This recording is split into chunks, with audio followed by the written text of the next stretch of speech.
Bismillahirrahmanirrahim. Assalamualaikum warahmatullahi wabarakatuh. Alhamdulillahi rabbil alamin. Wassalatu wassalamu ala afdali khalqih. Sayyidina wa maulana Muhammadin wa ala alihi wa sahbihi ajma'in amma ba'd. Bapak-bapak, ibu-ibu, santri semua yang dimuliakan Allah Subhanahu wa taala, kita lanjutkan taklim kita ilmu fikih untuk pemula, kitab Takrib yang ditulis oleh Imam Abu Suja rahimahullah. Kita share screen dulu ya. Ini kitab Takrib karangan Imam Abu Suja. Nah, kita masih di bab toharoh. Jadi ini kan kemarin terakhir itu bab bersuci ya, bab toharoh itu ya. Kita sudah berbicara tentang najis ya, tentang najis. Nah, sekarang lanjutannya kita berbicara bab yang baru, subbab yang baru, faslun, fasal tersendiri atau subbab tersendiri. Wa yakhruju minal farji salah satu dima'in. Nah, ini kita berbicara tentang darah yang keluar dari wanita.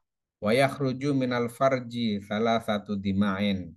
Eh, ada tiga darah yang keluar dari farji wanita atau kemaluan wanita. Mohon maaf ya, memang ini bahasanya itu terlalu pribadi dan sensitif, tetapi ini penting diketahui untuk wanita. Untuk suaminya perlu nggak? Perlu tahu, laki-laki juga perlu tahu, karena nanti kan laki-laki sebagai suami harus tahu juga kondisi wanita istrinya nanti seperti apa. Juga anak-anak perempuannya perlu diajari seperti ini supaya mereka tahu dasar-dasar fikih ini. Ini sangat dasar tetapi sangat penting sekali bagi seorang wanita ya dan juga laki-laki untuk suami dan anak-anaknya itu mengetahui konsep dan dasar fikih ini. Saya ulangi lagi ya. Wayah ruju dan keluar minal farji dari farji wanita salah satu dimain. Tiga bentuk darah atau tiga jenis darah. Damul khaidi yang pertama itu darah haid. Wan nifasi darah nifas. Wal istikhadoti dan darah istikhadoh. Nah, kalau kita nyebut simpelnya darah istikhadoh itu darah sakit. Kemudian definisi masing-masing seperti apa? Jadi ada tiga darah ya. Saya ulangi lagi. Darah haid, darah nifas, dan darah istikhadoh atau darah sakit. Fal khaidu adapun darah haid huwaddamul khariju min farjil mar'ati ala sabilis sihhati. Darah haid itu darah yang keluar dari seorang wanita dari farji atau kemaluan wanita dalam kondisi dia itu sehat. Min ghairi sababil wiladati tanpa disebabkan ketika dia melahirkan. Pokoknya darah haid itu darah yang normal lah. Setiap wanita yang sudah dewasa, sehat, itu akan mengeluarkan darah haid ini. Terus lanjut. Walau nuhu aswadu muhtadimun laddaun. Dan warnanya, warna dari darah haid ini sebenarnya yang lebih tahu itu ya masing-masing wanita. Tetapi di pelajaran fikih ini berdasarkan penelitian Imam Syafi'i radhiyallahu an rahmatullah alaih ya Imam Syafi'i itu melakukan penelitian dan menulis ini. Adapun eh, warnanya dari darah haid tersebut itu merah kehitam-hitaman, kemudian muhtadimun labdaun. Jadi dia itu agak panas gitu. Ketika keluar itu agak panas atau agak nyeri sedikit, tapi nggak terlalu nyeri amat kecuali yang sakit ya. Yang normal ya agak nyeri sedikit. Kemudian labdaun, dia itu agak mual sedikit gitu ketika mau mengeluarkan darah haid tersebut. Ini terkait dengan darah haid. Kemudian yang kedua, wan nifasu adapun darah nifas huwad damul khoriju akibal wiladati. Darah nifas ini darah yang keluar karena seseorang melahirkan. Seorang wanita melahirkan. Jadi setiap wanita yang melahirkan secara normal ya, tidak lewat sesar seperti itu, jadi lewat melalui farjinya atau kemaluannya mengeluarkan anak, maka dia akan mengeluarkan darah namanya darah nifas. Kemudian yang ketiga, wal istihadotu adapun darah istihado huwad damul khoriju fi ghairi ayyamil haidi wan nifasi, yaitu darah yang keluar di luar masa haid dan di luar masa nifas. Jadi makanya ini disebut sebagai darah sakit karena normalnya wanita itu dia itu punya bulanan gitu ya. Bulanan itu menstruasi bulanan itu dinamakan darah haid. Kemudian kalau dia melahirkan maka dia akan keluar darah namanya darah nifas. Nah, kalau di antara itu harusnya wanita itu normalnya tidak keluar darah dari kemaluannya gitu ya. Tapi kok dia keluar darah dari kemaluannya, maka itu disebut darah istihadoh atau darah sakit. Karena darah itu keluar dari di luar head dan di luar nifas. Nah, kemudian ini ada penelitian lebih lanjut ini, tapi penelitian ini kemudian menjadi madhab fikih oleh Imam Syafi'i. Wa aqallul haidi yaumun wa lailatun.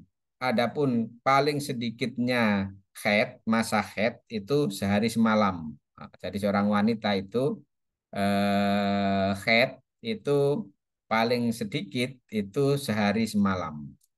Wa aksaruhu khamsata asyar.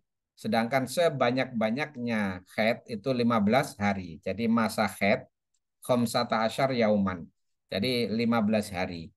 Jadi masa haid itu sehari semalam, minimalnya sehari semalam, maksimalnya 15 hari. Ada yang haid 5 hari, ada yang haid 7 hari, ada yang haid 9 hari, 11 hari. Normal itu. Di antara itu berarti masih masih normal.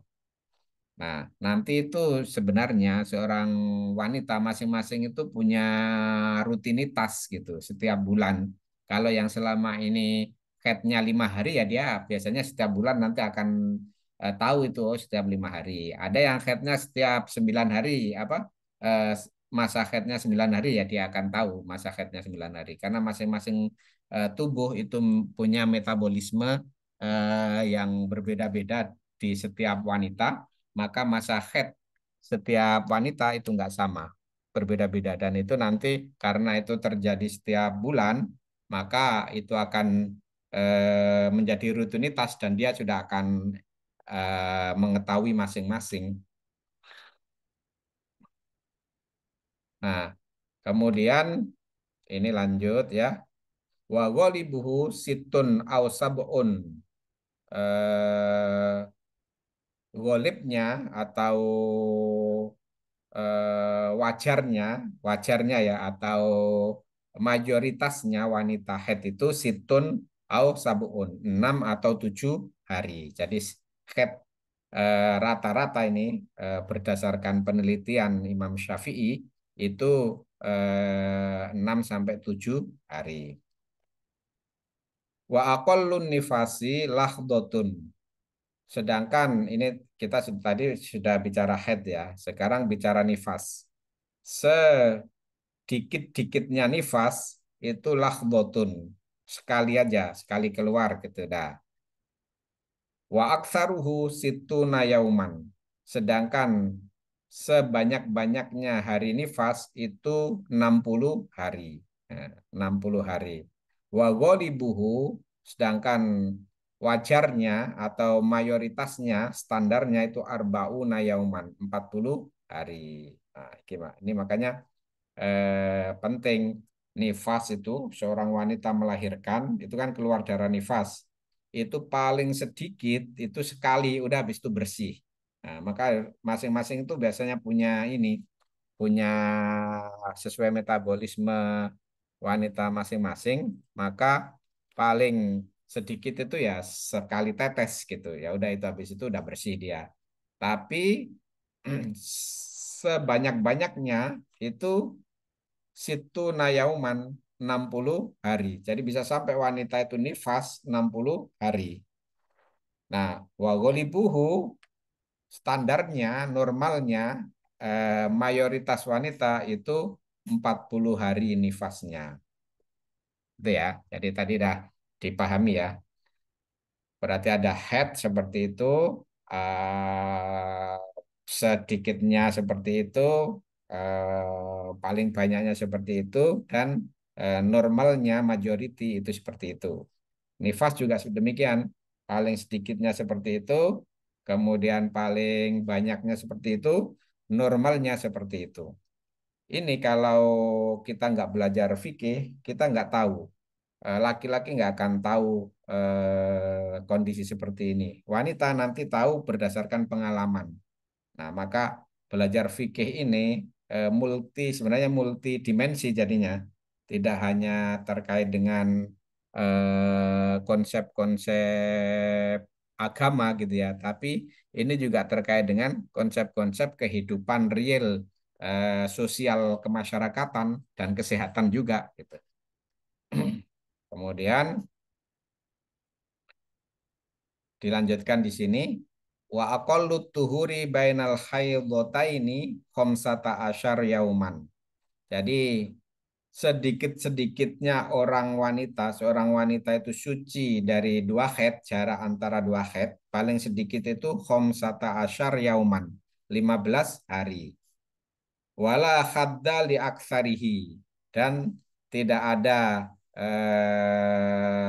ketentuan khusus terkait banyaknya dia masa suci. Karena diingat, bisa juga seorang wanita itu bertahun-tahun tidak haid meskipun dia udah dewasa gitu. Jadi nggak ada batasan berapa lama dia bersuci di antara dua haid. Maksudnya suci di antara dua haid itu apa? Kalau dia haid itu kan dia nggak boleh sholat, nggak boleh puasa, nggak boleh baca Quran dan seterusnya kan.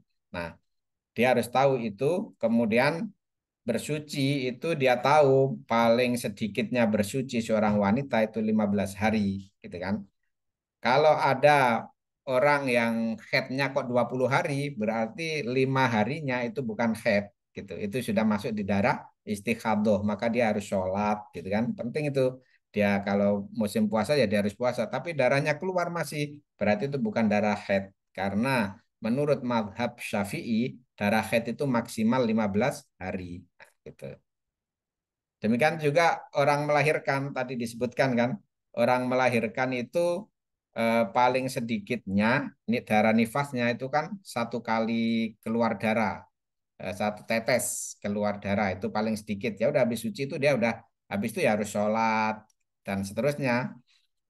Kewajiban-kewajiban udah masuk. Tapi kalau misalnya ada seseorang yang nifas itu 40 hari itu normal kan. Nifas sampai 40 hari berarti selama 40 hari dia itu nggak sholat, nggak wajib sholat. Nah, kalau misalnya dia sampai 50 hari, sampai 60 hari, ya sampai 60 hari itu paling banyak. Kok ada orang nifas sampai 70 hari, maka itu yang ke-10 itu sudah bukan nifas namanya. Sudah bukan darah nifas. Sudah masuk darah istikhadah menurut fikih madhab syafi'i. Maka dia 60 hari dianggap nifas, 10 harinya udah dianggap suci itu. Dia mandi, di hari yang ke-60 terakhir itu dia mandi, kemudian dia sholat seperti biasa. Tapi itu masih mengalir darah, berarti itu darahnya darah sakit gitu. Jadi nggak dianggap sebagai darah nifas. Gitu ya. Jadi ini wa aqallu zamanin. Nah, ini wa aqallu zamanin takhidu fihil mar'atu tis'u sinina. Nah, sedikit-sedikitnya seorang wanita itu umur berapa dia itu haid itu tis'u sinin, umur 9 tahun.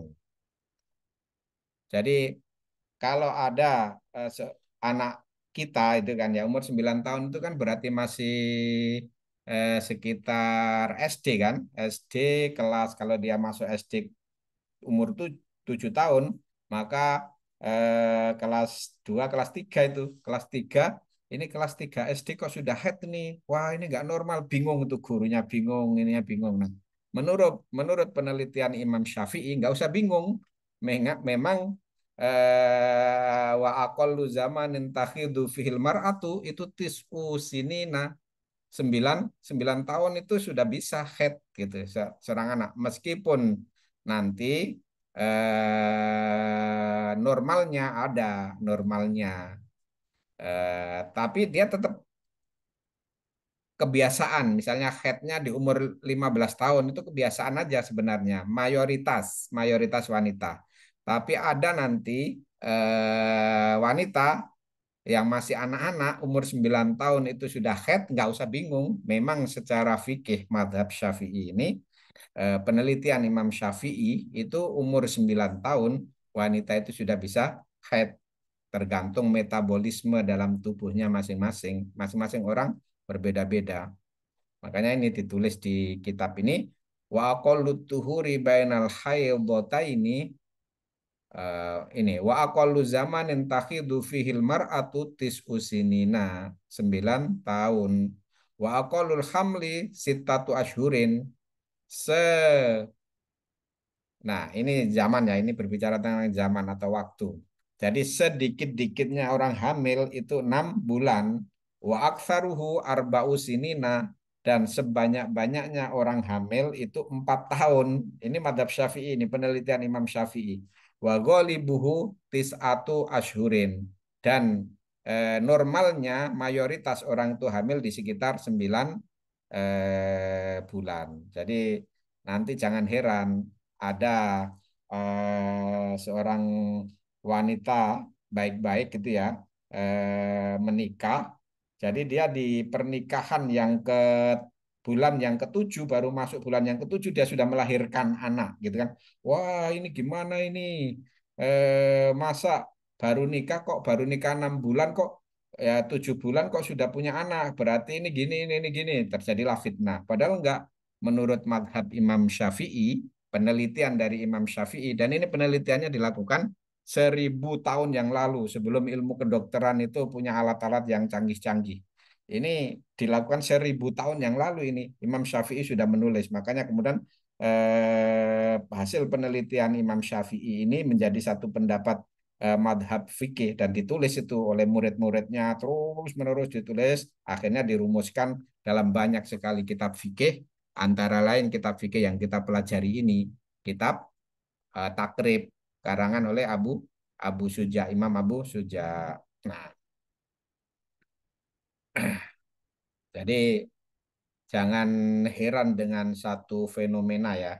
Fenomena ini baru nikah 7 bulan kok dia sudah hamil, udah udah melahirkan, gitu kan? Berarti ini ada apa-apa ini sebelumnya, ada apa-apa ini, bukan begitu.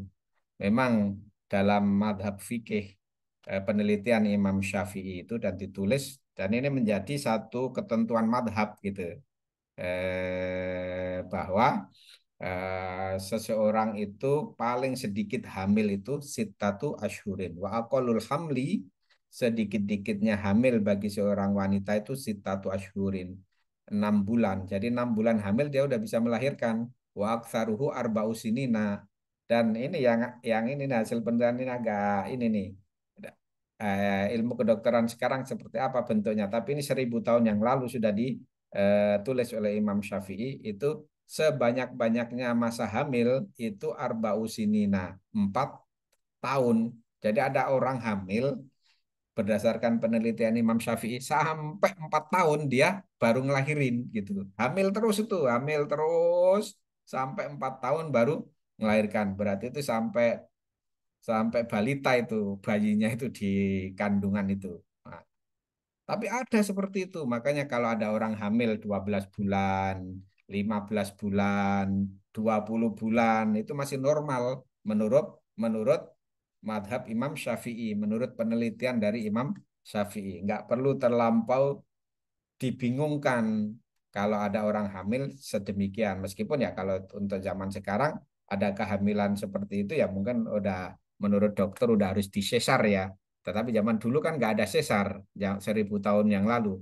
Tapi sudah ditulis ada seseorang berarti menurut penelitian Imam Syafi'i itu sampai dengan 4 tahun gitu.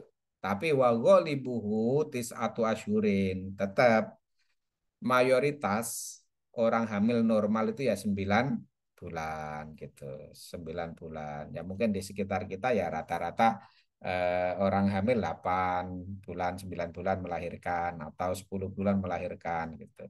Dan kita udah bingung kalau ada orang hamil kok 11 bulan belum melahirkan, udah dibawa ke dokter di rumah sakit di sesar itu kalau hari ini karena teknologi. Tetapi ini standar fikihnya seperti itu. Maka kita sangat penting untuk memahami hal-hal fikih seperti ini.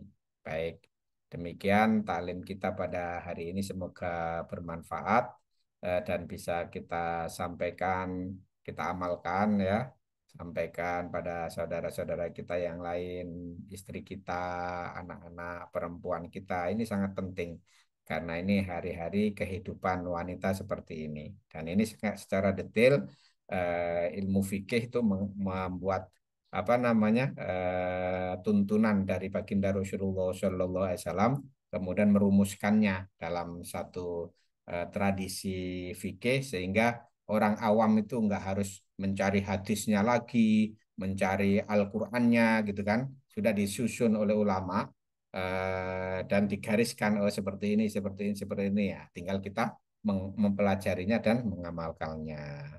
Nanti kalau lebih advance, kemudian kita cari hadisnya silakan, kita cari Al-Qur'annya silakan, diperbandingkan silakan. Tetapi orang orang pemula atau orang awam itu dengan standar baku peraturan fikih seperti ini itu bisa langsung mengamalkannya.